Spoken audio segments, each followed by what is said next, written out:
Good afternoon. This is the June 6th, 2024 Zoning Board of Adjustment regular meeting. My name is Matt Perry, and I am chair of this board. I will now call this meeting to order and ask the clerk to call the roll so that we may verify the presence of quorum. Board Member Callahan? Present. Eicholtz? Present. Grans Korsch? Present. Hutchins? Here. Ingram? Aye. Johannesson? Aye. Chair Perry? Here. Smikarova is absent, and Vice Chair Wing. Here. Thank you. We have quorum.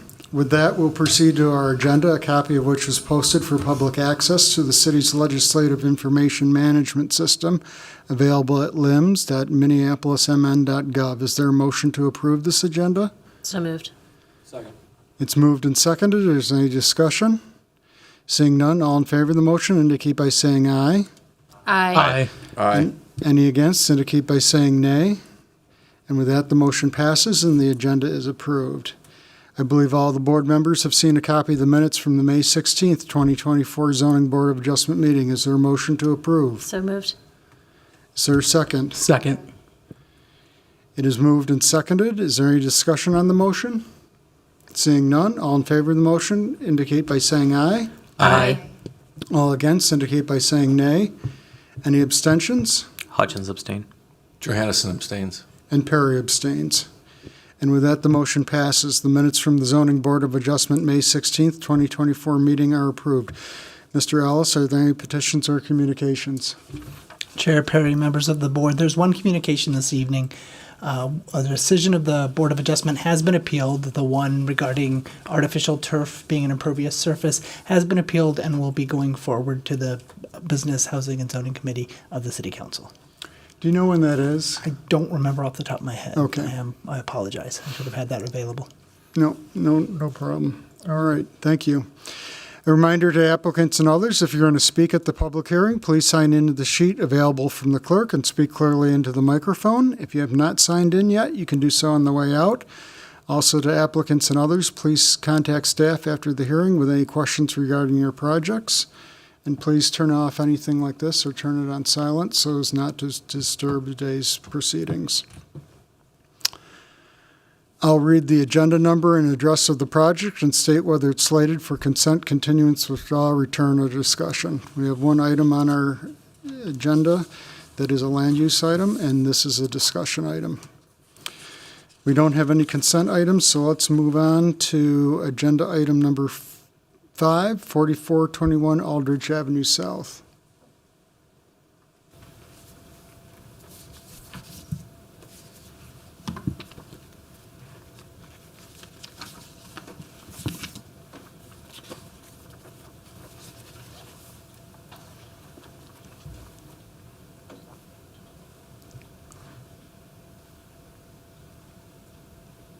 Is that visible? It's coming up. Okay. Good evening. Thank you, Chair Perry, members of the board. Item number 5 is 4421 Aldrich Avenue South. It is a variance request to permit a detached accessory structure that exceeds the maximum allowable height for a detached accessory structure from 13 feet to 14.3 feet. The subject site is a 5,223 square foot interior lot, currently zoned UN1, Urban Neighborhood 1, and BFI 1, Interior 1 Built Form Overlay District.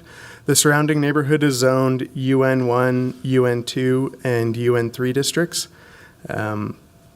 Surrounding uses are primarily low-density residential with single and two-family dwellings. The lot and others on the street are not served by alleys and have access from Aldrich Avenue. The applicant is proposing to construct a 14.3 foot tall detached garage in the rear of the property.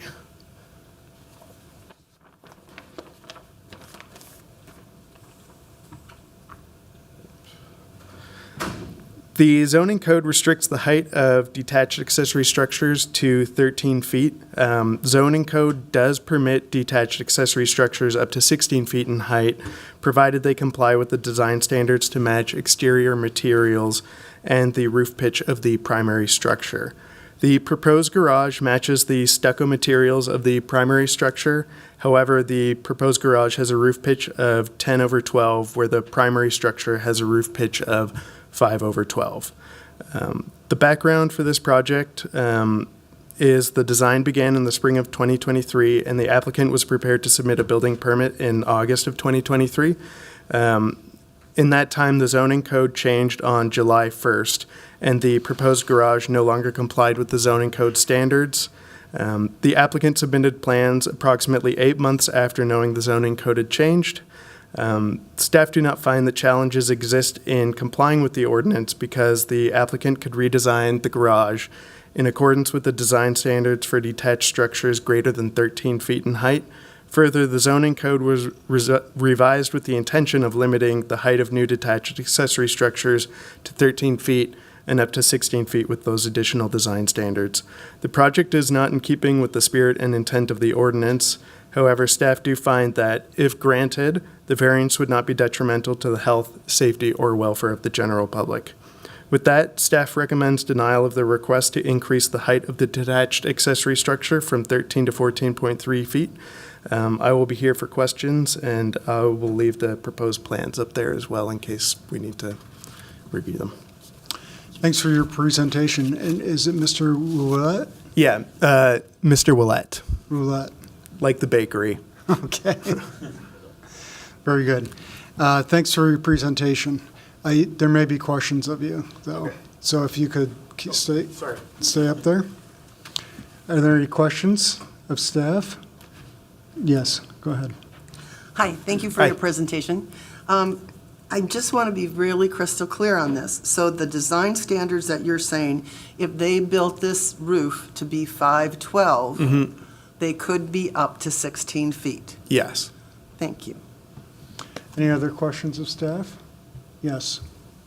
Thank you for your presentation. Can you just talk a little bit about why, like, the rationale behind the zoning change, like what led between, that happened on July 1st, like why that specific piece of the code was changed from what it was to now? I personally can't because I was not employed with the city at that time, so I was not involved with those code changes. The current code is my code. Brad, are you able to speak to any effect? And Chair Perry, board member, it was changed as part of the land use rezoning study, kind of reverting back to the original application of it prior to some changes authored by a council member, I think in the late teens. It was around 2018. So it was only a brief period of time. I don't know all of the exact reasons. I wasn't part of that exact change or anything along those lines. As I understood, it was a little bit harder for us to administer from a staff perspective. So that was one of the reasons. It's not the only reason, because obviously we're trying to do a policy thing. But we were finding that if we're going to allow, I think one of the main rationale was if we're going to allow a tall structure in a rear yard or another tall structure in there, it should be providing housing, something along those lines. So we had separate requirements for accessory dwelling units, for example, can be taller, and I think that was some of the rationale. And that if you've got a detached structure primarily intended for a garage or other space, that it should be a slightly smaller and try to match everything. Are there any other questions? Also, let the record show that Board Member Smarkarova has joined us and has joined us in time to vote on this item. So without any other questions, we will, we may have you up again, Mr. Willett. Okay. But thank you very much again for your presentation. Let's open the public hearing. Is the applicant present? Yep.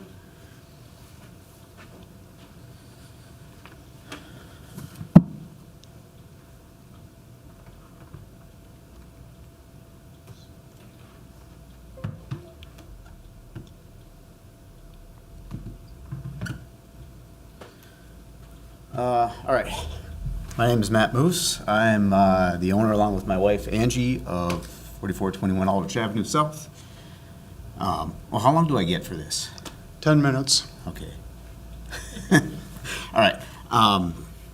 We're the owners. We've lived in Minneapolis almost 20 years now. raising our kids here, son that's 13, daughter that's 10. We have currently a one-stall garage that doesn't fit anything other than a snow blower and a lawnmower in it. And wanted to replace it with a two-stall garage and also give us extra storage space up above. So that's how we came up with this current design. The idea being that we want to stay in this property long-term. We just need to make it work for our family. And this is in addition to some other remodeling that we want to do to make the house work for us. The idea behind the storage is really, we can take a lot of crap out of our house and put it in the garage, and that gives more space for us to actually live in our house. So essentially, we can have 2 kids and all that sort of stuff, and the things we need in our house, and move the stuff we don't into the garage. So it's sort of allowing extra people to be in the house. So, I mean, really, like, this is a big deal for us, because if it doesn't get approved, we're probably gonna be moving, and it probably will be Minneapolis. And so we really, sorry.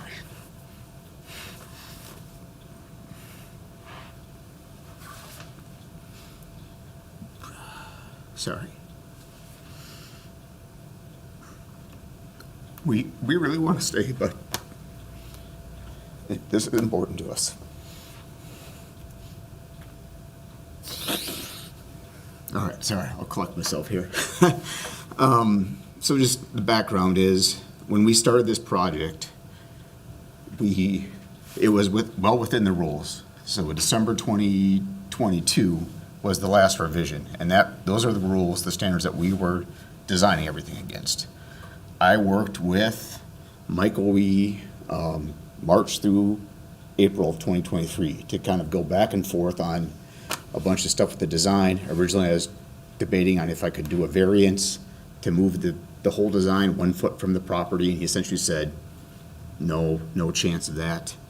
So I said, all right, we're abandoning doing any variances, let's just move forward with the current design, offsetting it 3 foot from the property, and makes it in line with the December 2022 rules. So that was in like August of last year, and there was no mention of any rule changes at all. You know, no warning, because we then just sat there waiting for a builder to be able to actually build this thing. And so we sat until August. August 10th is when they started, did the survey, submitted permits. Then we found out that the rules had changed in July. So it's a rule change within 6 months of the previous rule change, which to me is like, doesn't even give anybody enough time that has something in progress to do it. So we found out about the rule change that took place in July, and yeah, I mean, basically, we could have submitted the permits before the rule change if we had any idea that this was even happening, because that's all you need to do, I think, and then you had a year to actually build. So it was just kind of, it took us by surprise. We could have actually submitted permits easily if we would have known, and we could have built this garage, no problem. But because of the change and the timing, we had to put the whole project on hold and cancel it and wait until winter's over to restart things. So I think Nick mentioned, well, we didn't submit plans until, I don't know when, early this year, but basically been working on the variance process since September. So it's a time-consuming process. We're busy. We have tons of other stuff going on.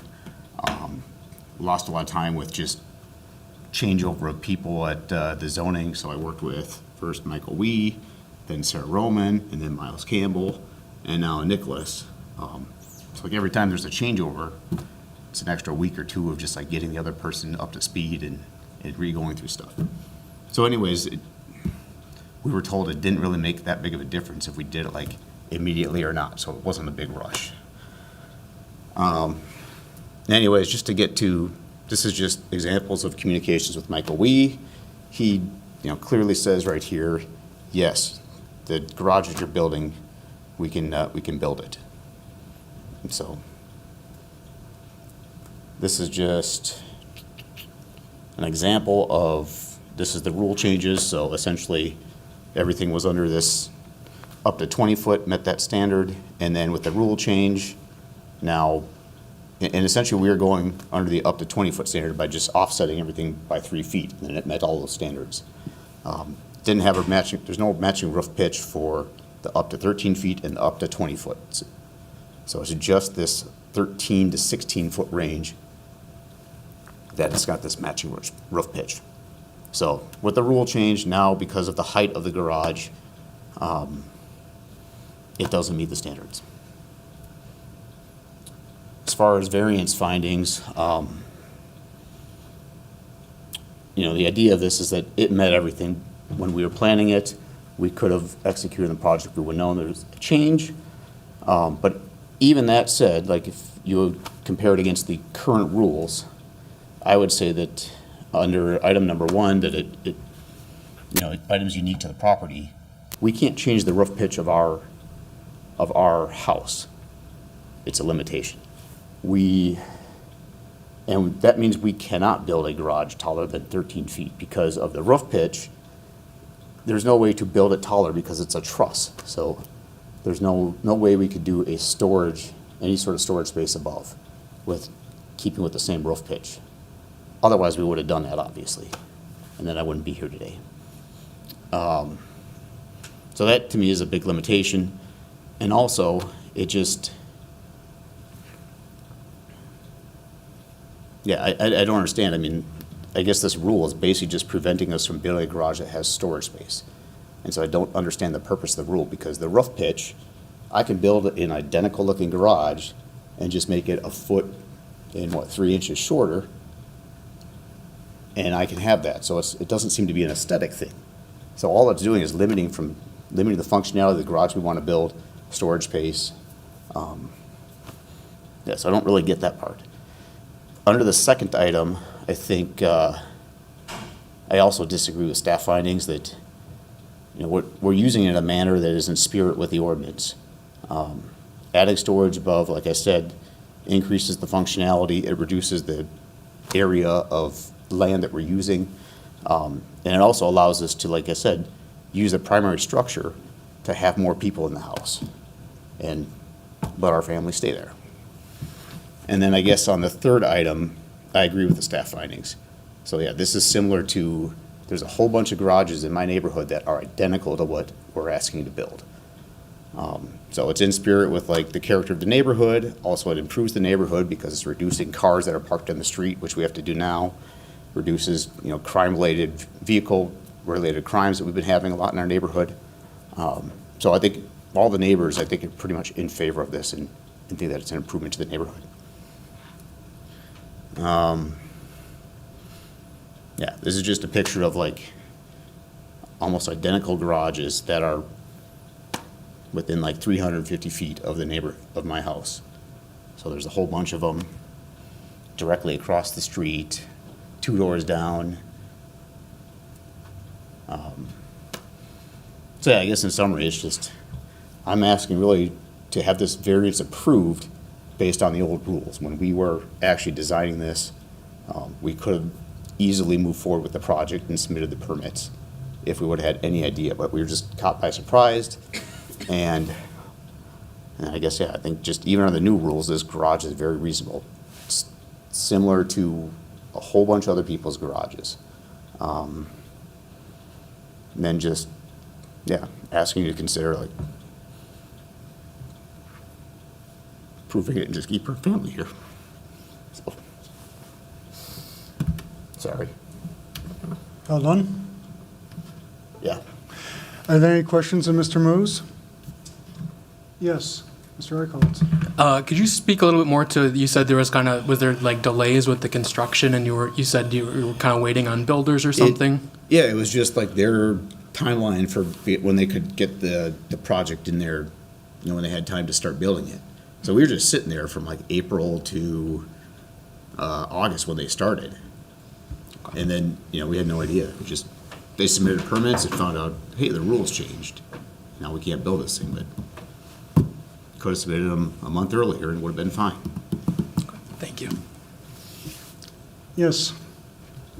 Thank you. And have you studied then the 512 pitch versus the 1012 pitch and how much space you would lose? Yeah, the problem, it basically turns it into a crawl space because it's a truss, right? And so you have a cutoff with that bottom beam. You can't build, and there's limitations, I think, the wall heights. But yeah, we looked at that, and I cannot build a, 13 to 16 foot with that roof pitch. It just doesn't work because that truss will be right in the middle of that upper level. And it couldn't be framed another way? Okay. I mean, unless I could do it without like that bottom beam, but yeah, we worked with the builder to try to come up with some solution. So a stick frame It's was either- looked at, right, to frame it up that way Yeah, and not a truss? at least they didn't offer that up as an option. We Okay, looked thanks. at all sorts of possible solutions. Thanks. Any other questions? Yes, Mr. Hutchins. Can I get a clarification from staff, Mr. Yep. Woollett?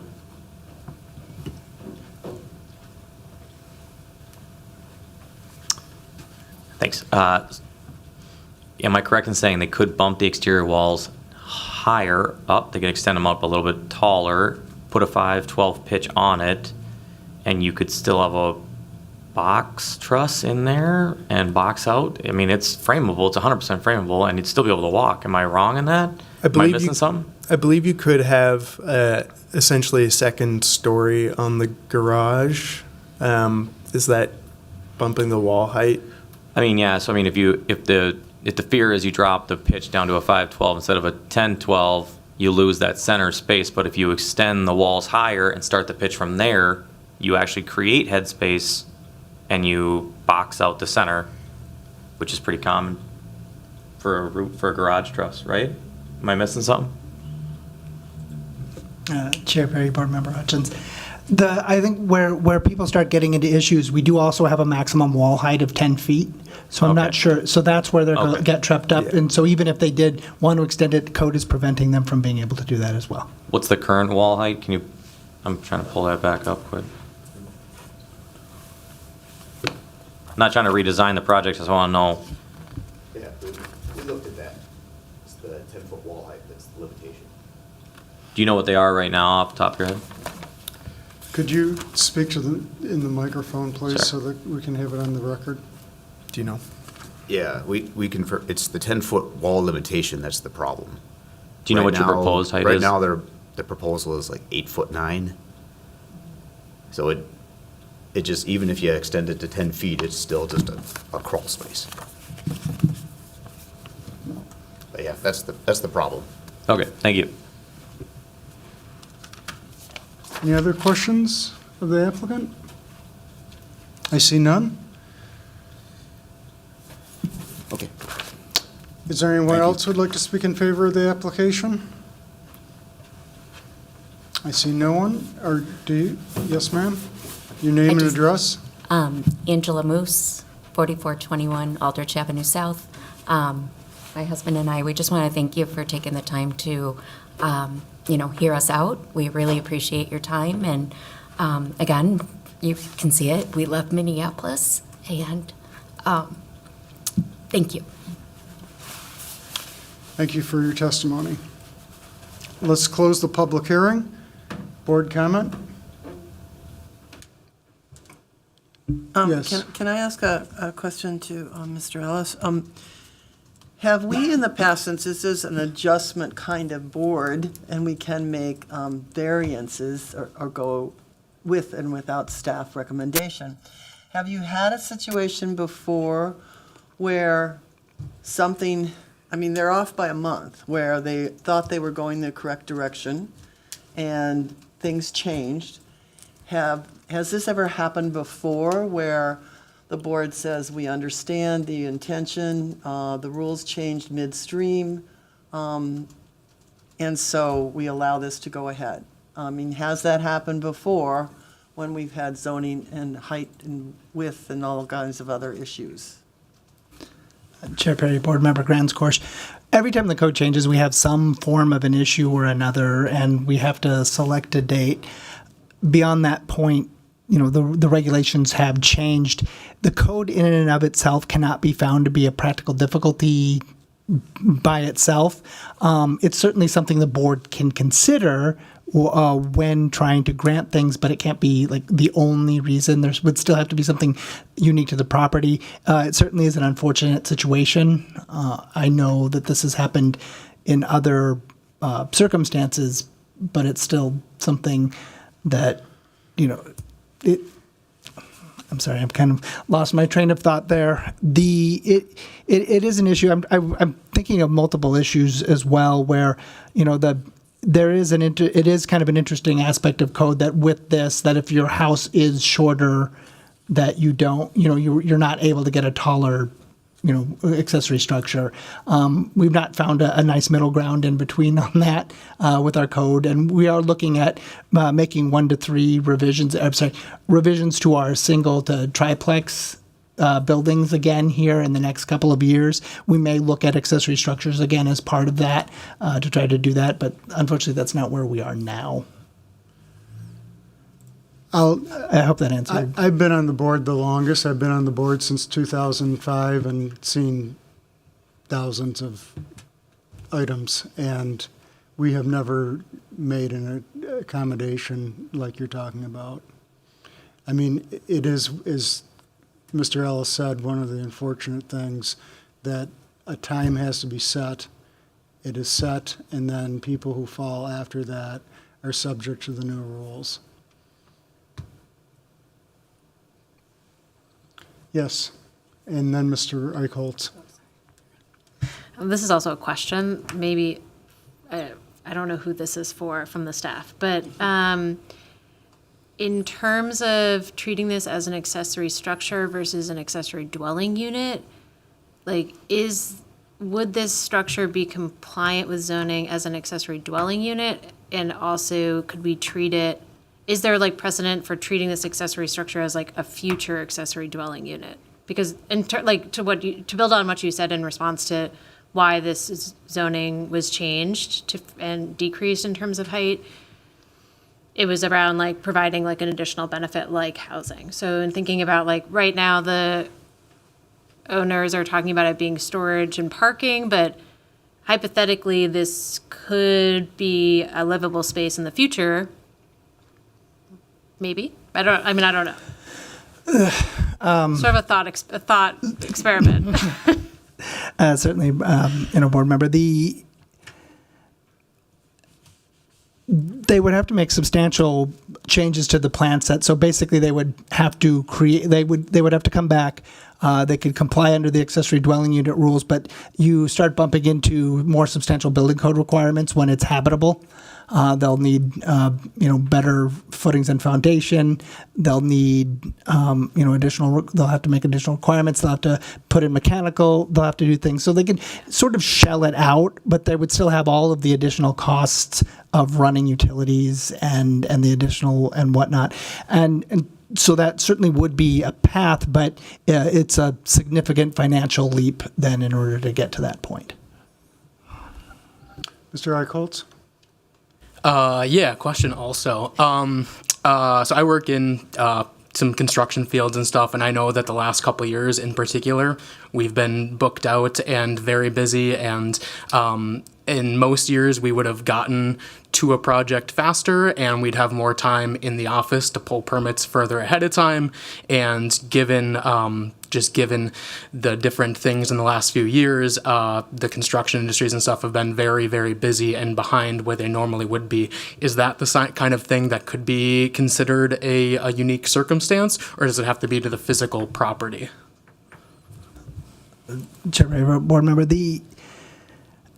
it's again something that can be considered. I'd have to relook at the findings. If you read the findings literally, what's the unique circumstance? What is the challenge to the property? What is unique about the property? It's not necessarily unique to the property specifically, unfortunately, in this circumstance, since it happened to all properties within the city, the ordinance change. Any other questions or comments? Yes, Mr. Hutchins? Thanks, Chair Perry. I'll just say I don't see something specific about this property, it sucks. But if it's about storage, you can, not to redesign the project, but you can make a 512 truss with a 10-foot wall and still have a lot of storage. If it's about storage, I think it could be built. So I would go with staff findings, to be honest. Any other comments? Yes. I agree with Board Member Hutchins. I'd All right. support staff findings. Is there a motion? Yeah, I would move staff findings. Is there a second? I'll second. There's a motion and a second. I'd like to add a comment. Sure. There's discussion on the motion. I just want to address the applicant that I actually do agree that there's plenty of room to do some storage that is significant. It doesn't have the headroom that you have, but it can be done. And I just want to address the fact that it really is unfortunate that these whole series of things happen, but at the same time, I also don't like being put in the position where I feel like we're being, threatened. We want to keep you in the city, but it's okay to go by the rules on this particular case. So I just, I regret that this situation happened, but I do think that Mr. Hutchins is correct, that you can have significant storage in there. So, sorry for your issues here. Any other discussion on the motion? Hearing none, will the clerk please call the roll? Board Member Callahan? Aye. Eicholtz? Aye. Grants Korsch? Abstain? Hutchins? Aye. Ingram? Aye. Johannesson? Aye. Smikarova? Aye. Wang? Aye. There are 7 ayes and 1 abstention. So that motion passes. Your request is denied. You can see staff about what your options are going forward. And I think I would echo, as you kind of heard us trying to find for you, that everybody feels for your situation. But we are bound by legal findings that we have to find for. And it simply is an unfortunate circumstance. And hopefully you can find some way to work around that and continue to be a resident of the city and a neighbor of mine. I live in the neighborhood, so. Is there any old business? Any new business? A motion to adjourn? So moved. A second? Second. It's moved and seconded. All in favor indicate by saying aye. Aye. We are adjourned.